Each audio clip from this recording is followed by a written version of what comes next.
Good Good afternoon. afternoon.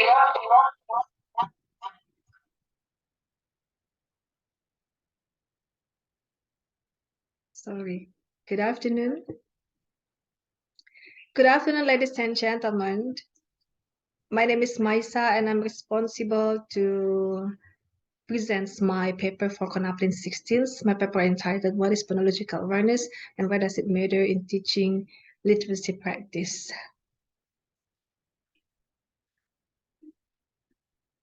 So my presentation will cover the introductions, the objective of the study, the research design, result and discussion, and also conclusion and as well recommendations. The idea of literacy pedagogy has several, the idea of literacy pedagogy has currently become the critical issue since the last decade. Literacy in traditional pedagogy is situated practice to read and write. Currently, UNESCO defines literacy as the ability to identify, to understand, interpret, create, communicate, and compute using printed and written materials associated with varying contexts. Therefore, literacy involves a sustainable learning and empowering individuals to achieve their learning goals, to leverage their competence, their knowledge, their potential, and to participate fully in their community and wider society. Literacy has become the common core standard in all of subject area. It reflects the importance of literacy in both oral and written language and in both productive speaking and writing and receptive skill. Cope and Calendis in 2009 has addressed the learning design and functioning of language in technological media-driven world, which leads to the meaning making through multimodal text. So what is literacy practice and what is decoding to literacy? Uh, the process of meaning making of reading comprehension is well described at the cognitive model framework which developed by McKenna and Stahel in 2009. They promoted biological awareness and print concept as the basic of the reading comprehension stages. The couple stages lead to the decodings. Sorry, the couple stages lead to the decoding side word knowledge.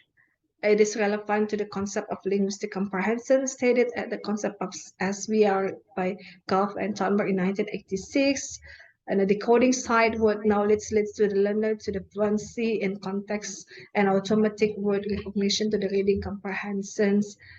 And another side of decoding and side word knowledge, McKenna and Stahel also in 2009 promote other knowledge including vocabulary, background and text and the sentence structures. The critical first stage of reading comprehension lies on phonological awareness or PA and brain concept as decoding. However, this stage seems to be neglected by language teachers in addition in Indonesian context especially. So what is actually a phonological awareness?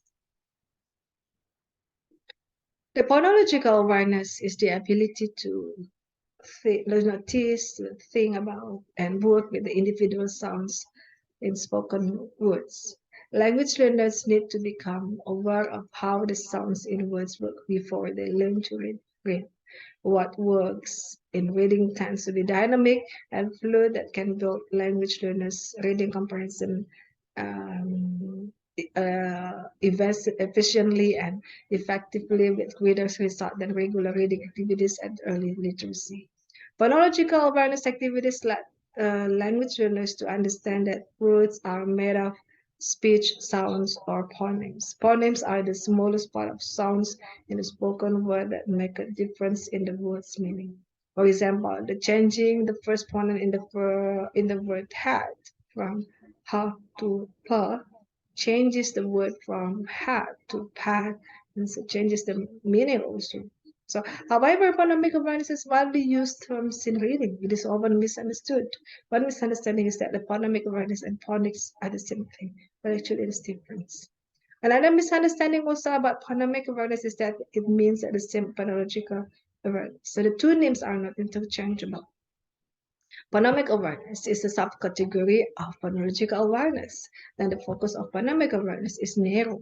It is the identifying and manipulating larger parts of spoken language, such as words, syllables, and onset of rhyming, alliteration, and intonation.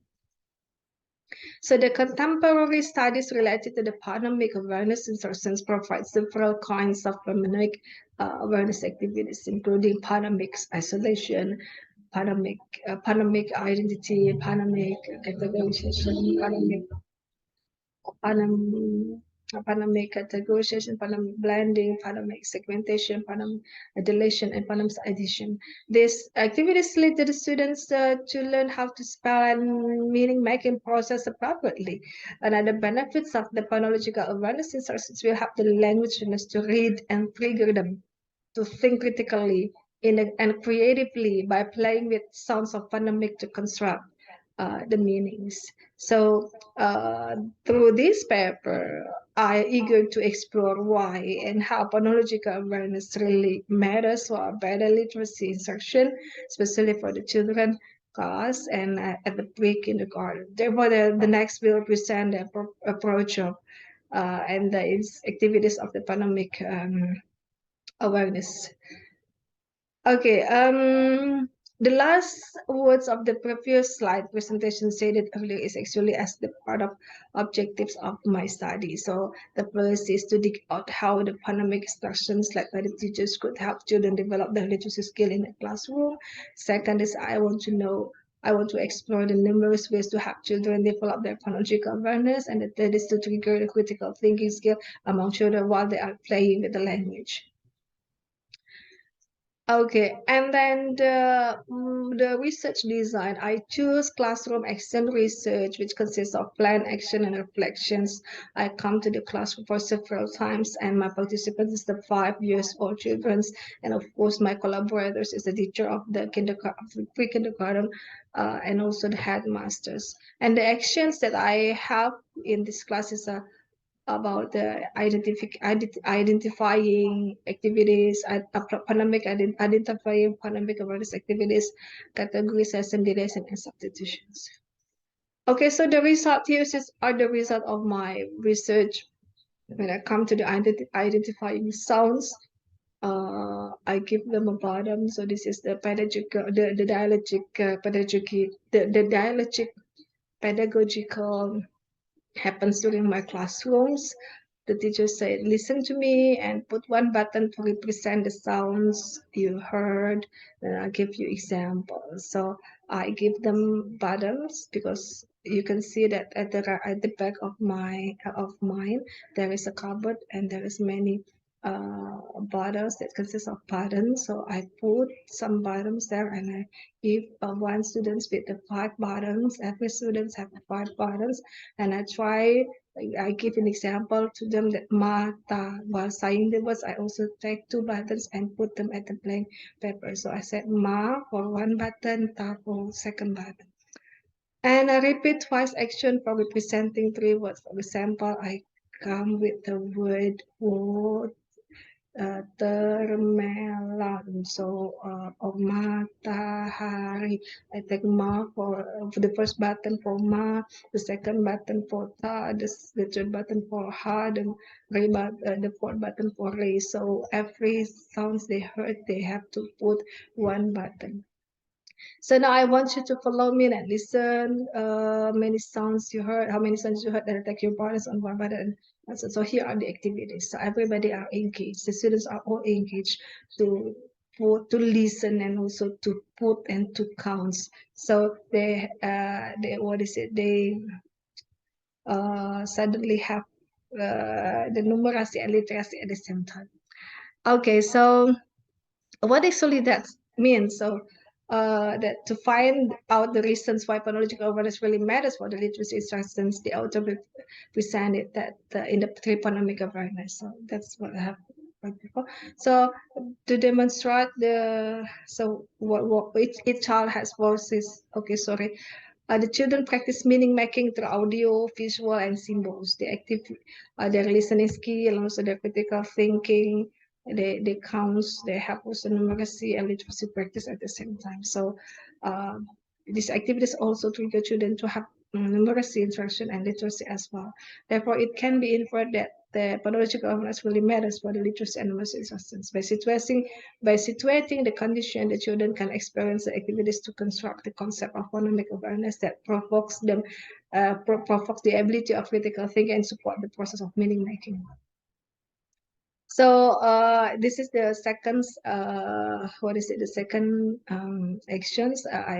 I come with the categorizations activities like this. I give the words, the paper with the sounds m and s.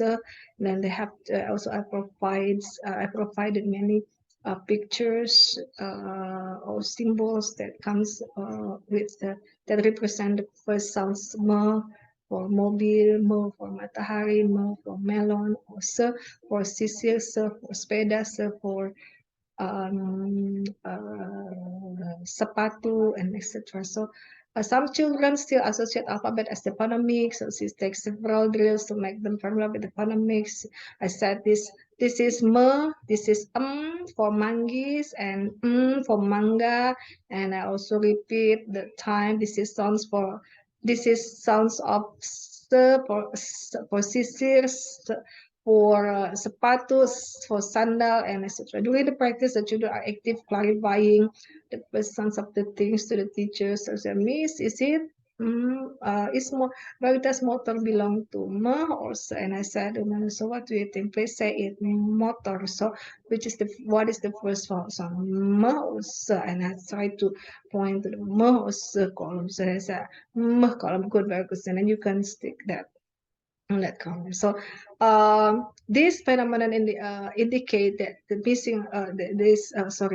two children have been unable to categorize the first sounds of the word appropriately because they more focus on the writing, the alphabets, the spellings. I mean the words, the forms of the printed rather than the sound. So that's actually not the only one. I mean the phenomenon happens everywhere, which indicate that the missing and forgotten stages of phonological awareness that can affect the confusing and the process of meaning making. It is relevant with the theory of simple view reading stated that the meaning making is just occurred by the two variables decoding and linguistic comprehension. So decoding is represented by the printed materials, meanwhile the phonological awareness which represents the linguistic comprehension. So don't forget, we as a teacher have to teach twice to both of them, decoding and also the language, the linguistic comprehensions.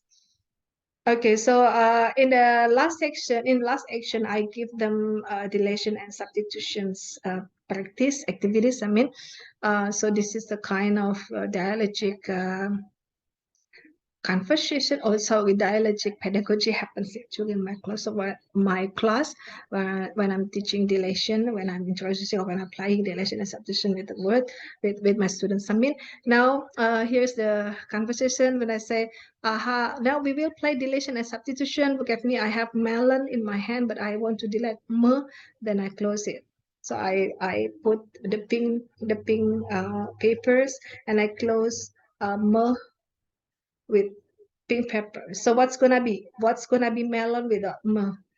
What's gonna be melon without Some students skip silence and they don't understand what I mean, but some are trying to say and spell by A-L-O-N. Elon, yeah, right. It's gonna be elon. And now I have the other words. So melon without m is gonna be elon. So what happens if sate without t? So I close t with the pink, and it's gonna be like. Then students said sai, so everybody is laughing because it's very funny. Sate without t become sai. So in this occasion, the children practice meaning making through audio, visual, and symbols. They active their listening skill and their critical thinking to identify the numbers of the sounds and they will represent the buttons. Oh, sorry. Now they can have a different meaning. So that they can play the language, they can play, they can change a certain sounds with another one. They really have fun. How sate becomes sae, and how sate becomes sare, how buku become kuku. It's really fun for them because it has a different meaning by only changing one sounds. So that's actually my end of my presentation. Sorry, that's actually my extent. Then the conclusion. What is the conclusion? There are three remarkable points. First, the importance of understanding on the concept of new literacy. Second, the importance of understanding the concept of linguistic comprehension as the fundamental step in literacy pedagogy, the exploration of phonemic awareness activities in the literacy instruction, and those are the essential points that will determine how effective the phonological awareness can empower the teachers and children and become more literate persons. Then the second, phonological awareness as the process of linguistic comprehension cannot be separated with the process of meaning making. What will happen if the PA missing? What will happen to the literacy instructions? What will happen to the literacy instruction in the multidisciplinary context, with multilinguistic context, and with a multimodality text without introducing phonological awareness? Does phonological awareness have something to do with the level of literacy? And how does phonemic awareness activities engage students with the text? So this current issues lead to the further research. Then my recommendation is for the educators, the literacy instruction should not jump to the spelling and reading the printed materials. Phonological awareness should be introduced at the early stage, at the early literacy stage in the beginning reading instruction to get the comprehensive understanding of the text.